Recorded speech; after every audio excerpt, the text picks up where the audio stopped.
Voir présenter les 10 points de votre programme, le programme de l'UNDP à cette élection en rappel régional prévue pour le 6 décembre 2020.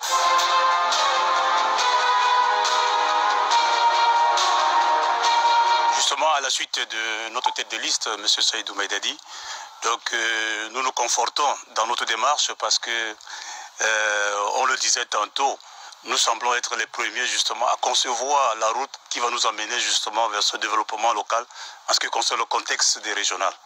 Donc nous avons mûrement réfléchi avec la coordination et le parrainage de notre président national, Maïkari Bello, n'est-ce pas, Bouba, que nous avons orienté vers 3 axes. Des axes stratégiques que nous avons définis en ce qui concerne l'UNDP. C'est premièrement la démocratie à la base, parce que fondamentalement c'est ça même l'essence de tout le travail que nous faisons. Et en deuxième lieu, nous nous lançons dans la gestion participative, parce que nous pensons révolutionner les choses, parce que jusque-là nous nous sommes rendus compte que les différents acteurs à des niveaux différents ne sont pas suffisamment impliqués dans les prises de décision. Donc la question de la gestion participative pour nous, n'est-ce pas, relève d'une priorité. Et en troisième lieu, en ce qui concerne notre axe stratégique, nous allons définir bien évidemment le développement local. Nous sommes dans un contexte de mise en place du régional, qui est le deuxième maillon effectivement après les mairies, n'est-ce pas, de cette décentralisation. Alors à partir de ces 3 axes stratégiques, nous avons évidemment défini 10 points. Les 10 points qui cadrent avec les préoccupations, les problèmes de la région. Et ces problèmes ont été identifiés par une démarche participative, parce que nous parlons tout à l'heure de la gestion participative, c'est-à-dire nous avons associé les populations à la base, les différents acteurs parmi lesquels les conseillers municipaux et tous les autres acteurs, n'est-ce pas, de la société civile qui interagissent au niveau des différentes localités du département et même de la région. Donc cela nous a permis de faire un travail et d'orienter ça vers 10 grands points. Le premier point, bien évidemment, en ce qui concerne le Nord, c'est l'insécurité. L'insécurité et la question de l'éducation civique, qui pour nous est une préoccupation fondamentale. Ensuite, nous avons identifié la question de l'éducation, que ce soit au niveau de la base avec la maternelle, les primaires, les secondaires et même au niveau universitaire, et les questions même professionnelles. Nous pensons que c'est un élément essentiel, n'est-ce pas, pour booster, n'est-ce pas, l'encadrement de nos enfants et des jeunes. Le troisième élément que nous avons identifié également, qui est une priorité pour nous au niveau de l'UNDP, c'est la question de la santé publique, aussi bien la santé au niveau primaire et au niveau communautaire, en ce qui concerne les soins des différentes maladies et les investissements sur les différentes infrastructures qui devraient accueillir effectivement nos différents malades. Vous êtes d'accord avec nous que la carte sanitaire au niveau de la région a un grand manque. Donc le quatrième point également qui nous tient en cœur, c'est la question de l'agriculture, et de l'environnement.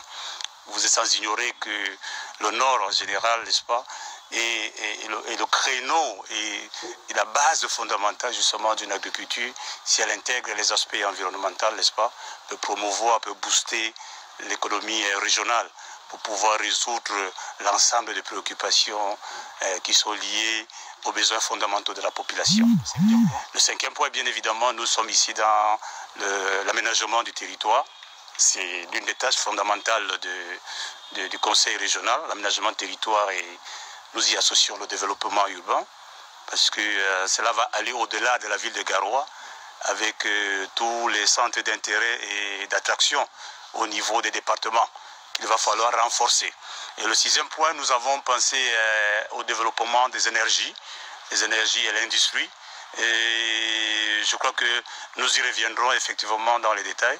Le septième point, nous avons focalisé notre intervention sur le transport et la communication.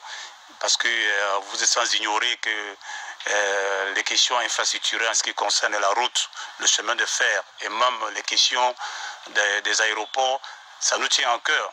Nous savons qu'à l'époque, Garoua était un aéroport international. Aujourd'hui, vous vous rendez compte qu'on a des difficultés de partir d'ici pour aller directement à l'étranger. Je pense que fondamentalement, si nous voulons renforcer la dynamique économique, il va falloir renforcer cet aspect. Bon, le huitième point également, effectivement, la jeunesse qui représente près de 70% de la population, c'est un élément essentiel qui attire notre attention. cette jeunesse par rapport au sport également. Et nous n'oublions pas les aspects liés à l'emploi, l'employabilité de la jeunesse et bien évidemment leur formation. Et c'est une préoccupation fondamentale. Et le 9e point que nous n'allons pas mettre de côté et qui semble pour nous être une préoccupation importante, c'est la question liée au commerce et les échanges.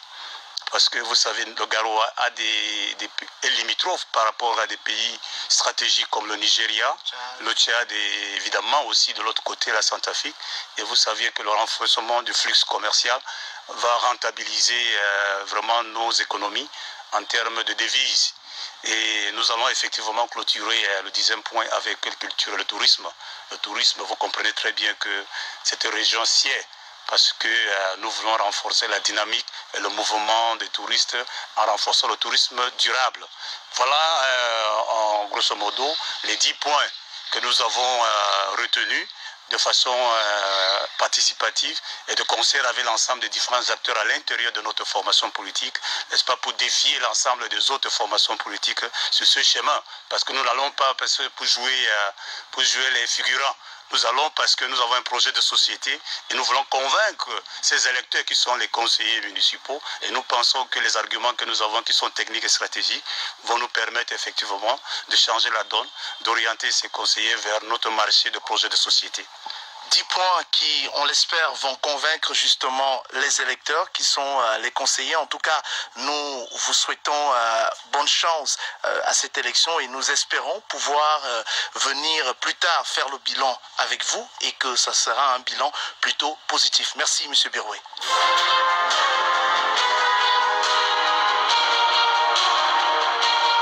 Lorsqu'on a pris